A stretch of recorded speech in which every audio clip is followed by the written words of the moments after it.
Esta noite, no Linha da Frente, o drama de Maria, uma menina de 8 anos, filha de pais em conflito, internada num orfanato por se recusar a ver o pai. Ofereci-me, disse que se achava que era eu que estava a fazer mal à minha filha, que me prendesse a mim. Mas que, por favor, o internamento à minha filha não. Seria retirar-lhe uma vida, retirar-lhe tudo. Pôr uma criança numa instituição, retirá-la à mãe, porque ela não quer ir ao pai, eu acho que isto é uma punição. Ela foi condenada a um exílio interno, uma coisa qualquer deste género. A bola pareceu que foi roubada.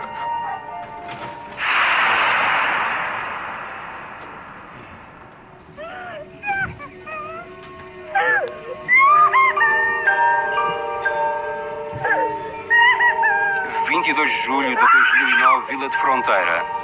Há quase 7 meses atrás. Faz tarde e agentes de fronteira aquietam-se à espera de uma sentença. Uma menina de nome Maria, com quase 8 anos, chora às mãos de um juiz de 30 anos de idade, Nuno Bravo Negrão, que a vai mandar internar num lar. A menina é filha de uma professora do primeiro ciclo e de um gerente bancário. Há muito que a menina se recusa a ver o pai. Por causa disso, o juiz decide: deverá ser traçado um plano terapêutico que permita a reconstrução da personalidade, porque Maria vem vivendo em Érebro, que significa no inferno, trevas, por conta de um conflito dos adultos com o qual nada mais tem a ver que apenas o facto de se haver achado no meio dele. A decisão abalou profundamente a mente de Maria, Antónia Correia. Não pode ser normal uma criança ser internada por uma discussão de 2 adultos. E a Maria tinha uma vida estável, vivia bem, tinha carinho, amor, afeto por todos. Era uma criança que era adorada por todos na escola, sabe as regras dela, extremamente inteligente. Não percebo porque é que a minha filha teve que ser internada. Sobre os sentimentos do pai nada sabemos. O pai proibiu o RTP de divulgar as imagens e os sons captados quando foi interpelado pelos jornalistas da RTP. As perguntas foram feitas na via pública à saída do seu local de trabalho. Vamos contar então o que se passou por desenhos e transcrever o que foi dito. Ó João, onde está a GNR? Não é importante para si a sua filha? Eu já lhe disse que não autorizo a recolha de imagens minhas, nem da instituição, nem da minha casa. Tem receio de quê? Eu não tenho receio de nada. Então não quer falar da sua filha porquê? Só lhe digo isto. A GNR apareceu pouco depois e identificou os jornalistas. A GNR disse que o pai de Maria iria apresentar queixa contra a RTP por ter sido questionado sobre a sua filha. Ficou então a saber-se que o pai de Maria não falará sobre a sua filha, ao contrário da mãe, Antónia Correia. Iremos por isso contar a história de Maria com base neste documento do Tribunal de Fronteira. Maria nasceu a 11 de dezembro de 2001 em Porto Alegre. Nos 3 primeiros anos, o casal viveu com a filha em Cabeça de Vide. Em outubro de 2005, os pais desentenderam-se e separaram-se. 3 meses depois, em 19 de dezembro de 2005, o Tribunal de Fronteira decidiu que Maria ficava à guarda da mãe. 1 mês e 10 dias depois, conforme relata o Tribunal, o pai suscitou o primeiro incidente queixando-se do incumprimento dos regimes de convívio. Começou aqui o drama de Maria. O Tribunal ordenou então à GNR que passasse a ir buscar a criança, o que muito impressionou a pedopsiquiatra de Maria. Eu cheguei a ler alguns relatos da GNR de quando a criança era obrigada a estar com o pai e vinha de casa da mãe para o carro do pai. E são relatos pungentes, não é? Em que o próprio relato da GNR mostra como aqueles próprios homens da GNR que iam buscar a menina e a viam espernear e a chorar e tinham que a agarrar, ficavam eles próprios perturbados.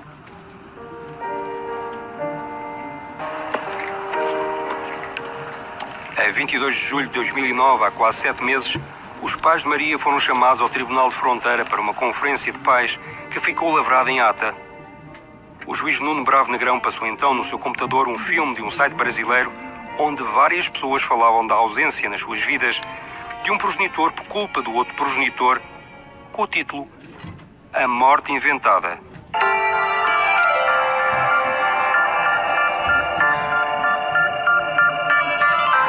Parecia que eu tinha que ter uma certa cumplicidade com a minha mãe. E se eu achasse legal sair com meu pai, era como se eu estivesse traindo a minha mãe, sabe? O juiz garantiu que a exibição tinha efeitos lúdicos. Enquanto os pais viam o filme, o juiz mandou que lhe trouxessem Maria.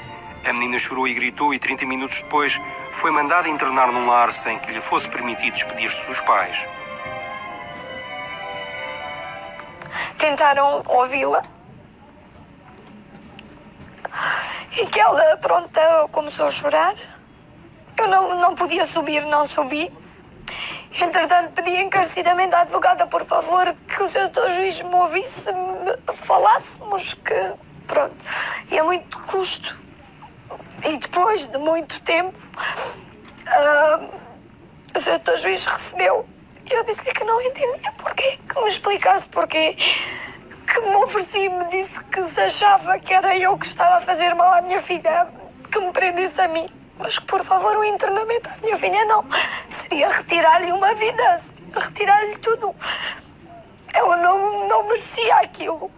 Eu própria fiquei transtornada e incrédula face a essa situação e pedi mesmo à mãe que me desse o número de telefone do gabinete do juiz para eu própria entrar em contacto com eles. Eu queria lhe dizer, como disse, que achava do ponto de vista psiquiátrico que era uma medida demasiado radical e que poderia até resultar traumática para aquela criança. E ele, muito calmamente, respondeu-me: Doutora Áurea, Maria está aqui nesta sala a brincar comigo, toda contente. A senhora sabe o que é uma criança ficar privada de estar com o pai? Pois eu sei. Tive muito gosto em falar consigo. Até uma próxima, e desligou o telefone. Mas o que o juiz disse à pedopsiquiatra não condiz com o que ficou escrito na ata do tribunal. Foi tentada a sua audição, a qual não se mostrou possível, uma vez que a criança se encontrava num estado de choro compulsivo e apresentando recusa em manter qualquer conversa. Maria foi então enviada de imediato para o lar em Vendas Novas. Na opinião do juiz, a criança padecia de um síndrome de alienação parental. E só o afastamento da menor dos seus progenitores é o meio apto a obstar ao agravamento da sua saúde mental. Eduardo Sá, psicólogo, tinha dado um parecer a pedido do pai de Maria, onde confirmava a existência de um síndrome de alienação parental. Há indícios consistentes de um síndrome de alienação parental. Em segundo lugar, havendo indícios consistentes, alguém o promove. E quem o promove tem que, objetivamente, quem o promove não pode ter um filho à sua guarda, porque é como se nós, no fundo, constatássemos que existe um maltrato e, apesar disso, assobiássemos para o ar. Em terceiro lugar, se há um pai que promove e outro pai que é vítima, aquele que é vítima, ou aquele que presumivelmente é vítima, deve ter o filho à sua guarda e não deve ser esta criança colocada numa instituição, porque no fundo estamos a castigar duas vítimas. Faço-me entender. Ok, vou ver. Eu não vi aquilo na totalidade, tenho que reconhecer. Para o psicólogo Eduardo Sá, Maria deveria ser entregue ao pai porque tem um síndrome de alienação parental induzida alegadamente pela mãe. O juiz aceita a existência de um síndrome, mas recusa a entrega da criança ao pai. O juiz sentencia. Maria rejeita a figura do pai, não podendo logicamente ficar à sua guarda. Mas afinal, o que é o síndrome de alienação parental? De forma resumida, o tribunal aponta 3 sintomas. Primeiro, as visitas são calmas, com dificuldade na hora de trocar de progenitor. Segundo, os filhos utilizam argumentos frívolos e absurdos. Terceiro, o seu estado de pânico é tal que as visitas se tornam impossíveis. Ruth Agulhas, psicóloga, perita forense do Instituto de Medicina Legal, manifesta-se contrária à decisão do juiz Nuno Bravo Negrão. Os sistemas de que nós dispomos de classificação das doenças mentais, um deles pela Organização Mundial de Saúde, outro pela Academia Americana de Psiquiatria, não reconhecem a existência de um síndrome de alienação parental. Portanto, nós não podemos estar a justificar um parecer ou, eventualmente, até um projeto de vida de uma criança com base em algo que não está classificado como tal. Emílio Salgueiro, professor em Psiquiatria Infantil, fala de um outro síndrome. Isto não é um síndrome de alienação parental. Eu agora invento uma palavra. Isto é um síndrome de perseguição filial que está a acontecer. Isto é uma perseguição que está a ser feita àquela criança por estar a opor. Não está a ser respeitada. Está a ser perseguida. E foi punida. Clara Sotomayor partilha a mesma opinião, é jurista, professora da Universidade Católica e deu um parecer contra o internamento de Maria no âmbito do Instituto de Apoio à Criança. Portanto, não cabe aos juristas fazerem uma opção por uma teoria que não tem validade científica, que não é aceite, nem tem consenso entre os psicólogos. Até porque esta teoria nos Estados Unidos já tem tido como consequência a entrega da guarda de crianças a homens, a pais, que venham a ser condenados por abuso sexual de crianças, por exemplo. Da Conferência de Pais de 22 de junho, o Tribunal transcreve a avaliação de uma psicóloga da Associação de Chão de Meninos, onde se afirma que Maria terá dito que em casa do pai, o pai dormia com ela na mesma cama e onde se queixa: eu não quero nem gosto de dormir com o bruto. Ele mexia-me pelo corpo todo, só não me mexia na cabeça e também me mexia no pipi e eu não gostava. Estas verbalizações de Maria não terão sido averiguadas nem tidas em conta na decisão do juiz sobre o futuro da criança. O que eu acho importante deixar muito claro é que, quando há uma suspeita, neste caso em concreto, e é típico das situações quando um progenitor diz mal do outro, surgirem alegações de abuso sexual, temos que olhar para essas alegações com o mesmo rigor e com a mesma objetividade com que olhamos para qualquer suspeita de abuso sexual. Uma suspeita de abuso sexual nunca é fácil de revelar para qualquer criança, muito menos quando o agressor é alguém próximo, é alguém em que essa criança confia.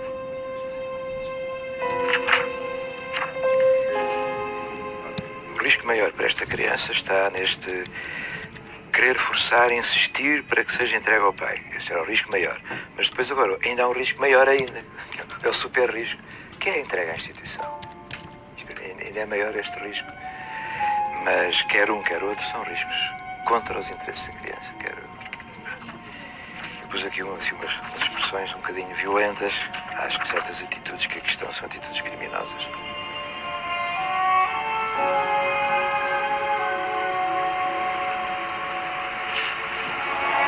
Maria está internada há quase 7 meses no Lar Betânia, um lar evangélico em Vendas Novas.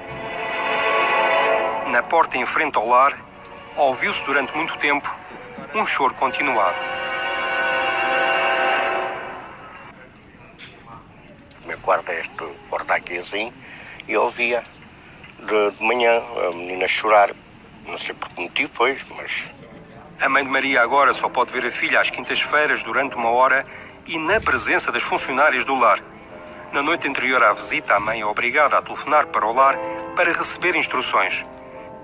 Eu queria levar um brinquedo à Maria porque eu nunca levei um brinquedo da Maria, para ela ficar com ele aí. Posso? E que brinquedo era esse?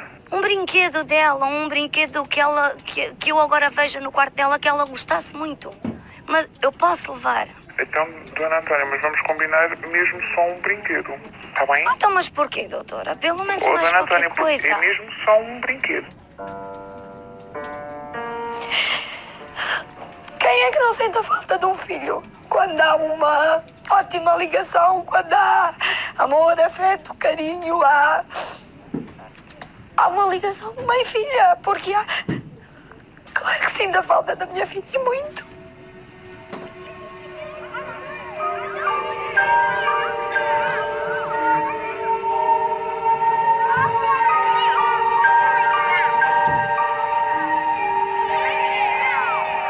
Maria está no Lar Betânia há quase 7 meses. Eduardo Sá discorda frontalmente da decisão do juiz Nuno Bravo Negrão.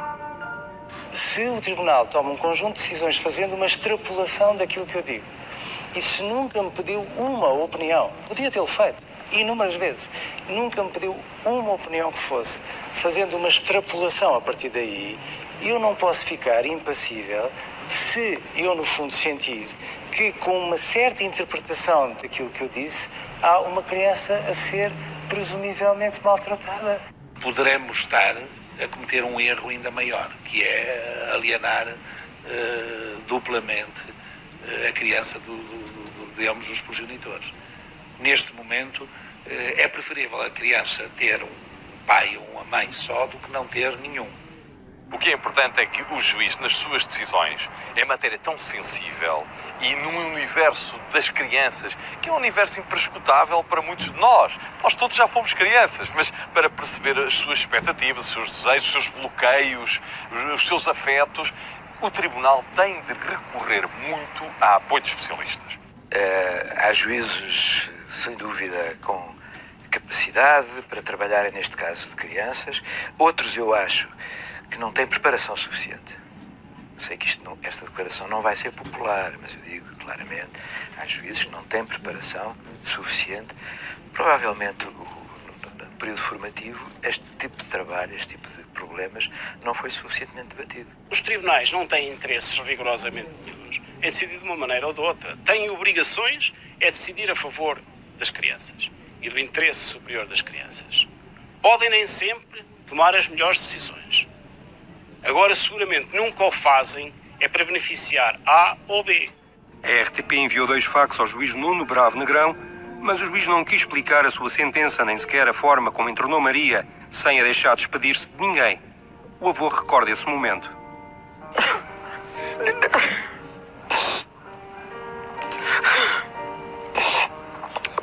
A bola pareceu que foi roubada. A mãe de Maria recusa comentar o internamento da filha e muito menos o comportamento do juiz. Não posso. Eu tenho receio, a sério. Juro-lhe que estou com receio. Nesse aspecto tenho. E tenho que perceber que é assim. Tudo o que eu disser contra o tribunal vai ser utilizado contra a minha filha. Eu tenho que tirar a minha filha de lá primeiro que tudo. Percebe?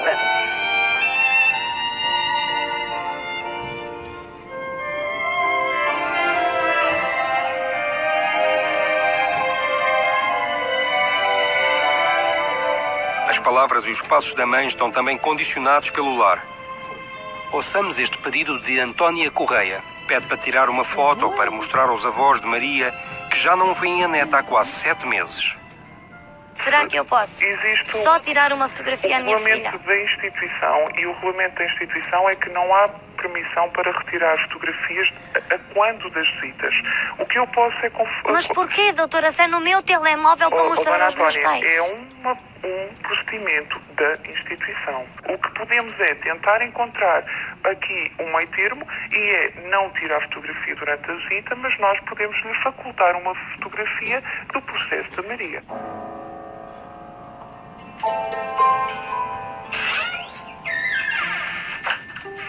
Mas será que estamos perante maus pais, pessoas perturbadas que exigem precauções especiais? Em 25 de setembro de 2008 foi junto ao relatório da avaliação do progenitor, elaborado pelo Departamento de Psiquiatria do Hospital Porto Alegre, o mesmo não padece de perturbações da personalidade.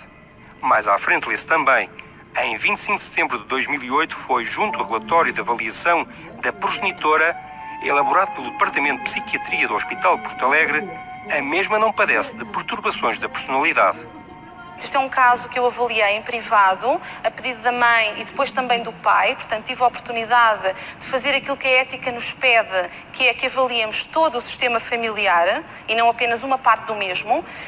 Daquilo que eu observei, que acompanhei a família durante um ano, em 2006, quando a criança tinha 4 anos de idade, era de que a rejeição da criança era de facto muito intensa e não encontrei qualquer indício de que essa rejeição fosse fruto de um sugestionamento materno. Pôr uma criança numa instituição, retirá-la à mãe porque ela não quer ir ao pai, eu acho que isto é uma punição. Ela foi condenada a um exílio interno, ou uma coisa qualquer deste género. Para mim, isso não é mais grave. E dizer que isto vai ajudar a criança a desligar-se da maneira como estava ligada à mãe, tida como patológica, eu acho que não é nada patológica, é perfeitamente normal aquela ligação. Porque ela não quer ir ter com o pai, uma criança tem direito a ter opiniões. Podem não ser as opiniões do pai, nem as opiniões da mãe, nem as opiniões dos juízes, mas têm todo o direito a ter opiniões. Ela tem as suas razões para dizer, eu não quero estar com o meu pai. Pode-se averiguar quais são essas razões, mas não para fundamentar uma decisão de entregar ao pai. E a criança não pode escolher? Nem deve. No dia em que as crianças tiverem a possibilidade de escolher, então os pais não são necessários para nada. Faça-se a maioridade aos 6 anos, se for o caso, e retirem-se daí as ilações. Aos 8 anos de idade, Maria está internada por ordem do juiz Nuno Bravo Negrão num lar com apenas uma psicóloga para 29 crianças, segundo consta no documento que o Ministério da Segurança Social forneceu à RTP. Confirma-se também que o lar não tem corpo clínico próprio. Recorde-se que o juiz tinha sentenciado que é ao lar Betânia em Vendas Novas a quem incumbe agora a prestação de todos os cuidados adequados de saúde e vivência emocional de que a menor carece. A escolha do juiz Nuno Bravo Negrão é considerada estranha pela advogada Inês Carvalho Sá, especialista em direito de família. Não é comum que o magistrado saiba à partida qual é o lar que vai ter vaga, portanto não coloca nunca o nome de um lar numa decisão. Agora, esta é a minha experiência na área territorial de Lisboa. Posso dizer que não é de todo comum. 1, 2, 3, salve!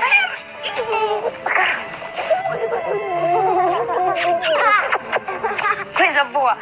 Este encontro entre mãe e filha foi gravado pouco antes do Natal. Princesa linda da mãe! 4 coisas! Fixe! O motorista do comboio! Pi, pi, pi, pi, pi. Meu amor, lindo, lindo! Que grande surpresa! Obrigado, Pai Natal! No ano que vem, não me vou portar mal. Maria aprendeu este verso aos domingos numa igreja evangélica fora do lar. Vejamos as imagens. Uma carrinha transporta as crianças para fora do lar. A mesma carrinha para em frente à Assembleia de Deus e as crianças, neste caso, ajudam-se umas às outras sem que, aparentemente, haja a intervenção de nenhum auxiliar, técnico ou supervisor. As crianças estão sozinhas na rua. Carlos Pinta Abreu, advogado em vários casos de maus tratos contra crianças, diz que estamos perante graves violações de direitos. Quanto à imposição de qualquer confissão religiosa a crianças institucionalizadas, a resposta é claramente isso é uma violação. E uma violação da lei e uma violação da consciência. Uma violação da lei porque não pode haver imposição de religião. Muito menos por via do Estado e muito menos por via de uma decisão judicial. Pergunto-lhe, a criança tem alguma hipótese de dizer não? Se não tem hipótese de dizer não, é uma imposição. Uma rápida consulta na internet sobre o lar Betânia conduz à Aliança Evangélica Portuguesa. O lar pertence à Convenção das Assembleias de Deus com sede em Lisboa.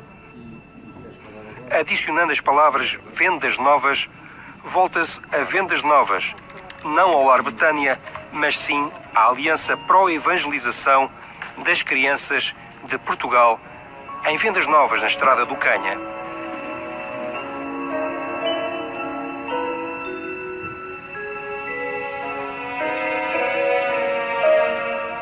Este homem lidera a Igreja Convenção das Assembleias de Deus. Abandonou a enfermagem para ser pastor evangélico. A entrevista decorre em Fanhões, numa quinta com vários hectares, comprada em abril de 1975 por evangélicos americanos. É ele quem nos esclarece sobre as questões da evangelização das crianças. Portanto, não podemos dizer que os direitos dos pais estão a ser violados. E a maior parte das crianças estão ali porque os pais não assumiram, foram as suas responsabilidades. Okay? E o lar, infelizmente, tem que os substituir.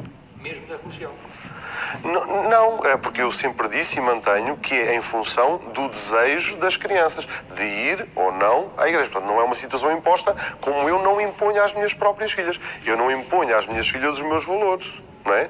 Eu transmito e elas são livres para escolher exatamente como os meus pais fizeram comigo.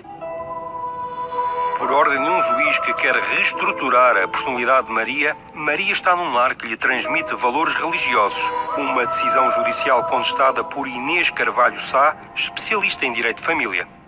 As situações de perigo que legitimam a intervenção das entidades estão previstas no artigo 3º.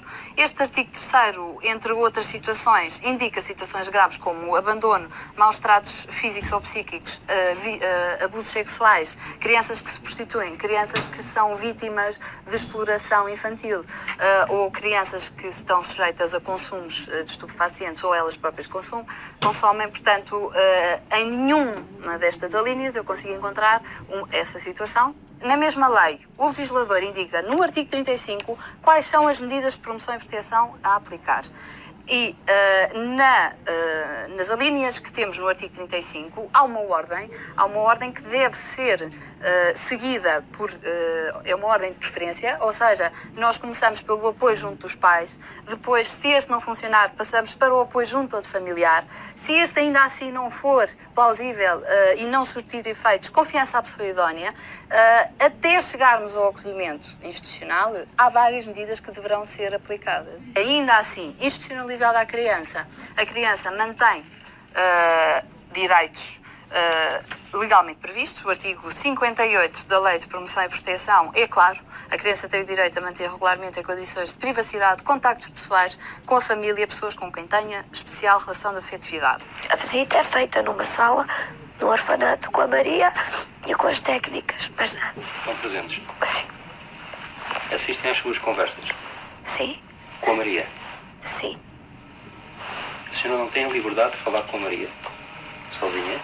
Não, sozinha não. Todas as visitas são assim.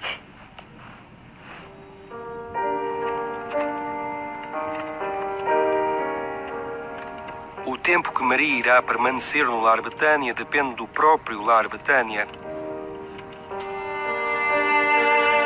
O juiz Nuno Bravo Negrão diz que confia a guarda e os cuidados da menor Maria ao Lar Betânia a quem incumbirá a prestação de todos os cuidados adequados à saúde e vivência emocional que a criança carece.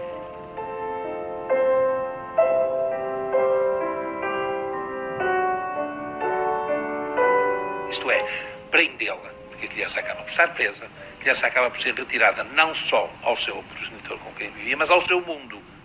Há uma indeterminação da duração deste internamento e há, de alguma forma, alguma indefinição sobre qual é a condição da qual depende o seu regresso. A condição será, ter um bom relacionamento com o pai. Mas a sua pergunta é pertinente. E se daqui a 6 meses, daqui a 1 ano, daqui a 1 ano e meio, o problema se mantiver e, porventura, até se agravar? Se a criança, por exemplo, atribuir ao pai, ainda que erradamente, a circunstância de ter sido colocada naquela instituição.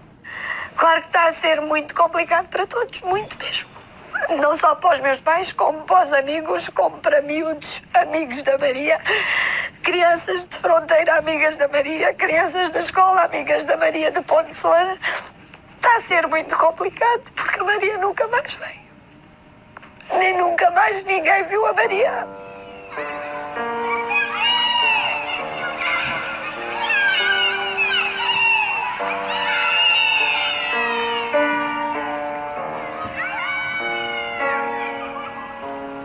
Com a autorização do Lar Betânia, Maria passou o Natal com o pai e o Ano Novo com a mãe. Maria foi depois obrigada a regressar ao Lar Betânia, um dos 37 lares que a Aliança Evangélica Portuguesa tem espalhados por todo o país com o suporte financeiro do Estado português. O internamento de Maria custa aos contribuintes portugueses 517 euros mensais. Em 7 meses já foram gastos 3.619 euros. O juiz Nuno Bravo Negrão internou Maria no Lar Betânia por Maria não querer ver o pai. O juiz considerou que tal facto era resultado de uma doença mental de Maria, o síndrome de alienação parental. Mas em declarações à RTP em Genebra, a Organização Mundial de Saúde afirma não reconhecer o síndrome de alienação parental como doença. Parental alienation syndrome does not appear in the list of International Classification of Diseases and Related Health Problems. Maria fez 8 anos em 11 de dezembro último. Nesse dia a mãe foi autorizada a passar 1 hora e 15 minutos com a filha.